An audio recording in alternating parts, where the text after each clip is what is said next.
Ang taas naman ng energy nun. So ayun nga, dito kami bumili sa Lemon Square ng cake ni Lia para sa graduation niya. Ngayon ko lang masusubukang bumili ng cake dito.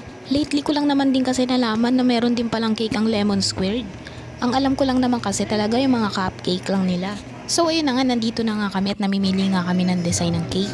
Kasama ko nga yung kuya ko dito. Kasi siya talaga yung bibili ng cake dahil regalo niya to kay Lia. Tapos nakita nga namin yung mga pang toppers sa cake ng aso. Dito nga din daw siya bibili ng cake sa birthday ni Kali. Shoutout nga pala dito kay ate na gumagawa ng dedication sa cake ni Lia. Feeling namin sa sobrang sipag niya, ayan nga nangangalay yung kamay niya. Pinibiro-biro na nga lang namin siya ni kuya dyan at napapatawa naman namin siya. Baka na ano? Nakapisil.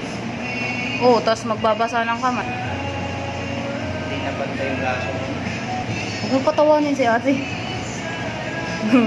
Alam niyo ba, sa totoo lang, isang kutsara lang talaga ang kaya kong kainin sa cake. Pero tuwing may okasyon sa amin, hindi talaga pwedeng wala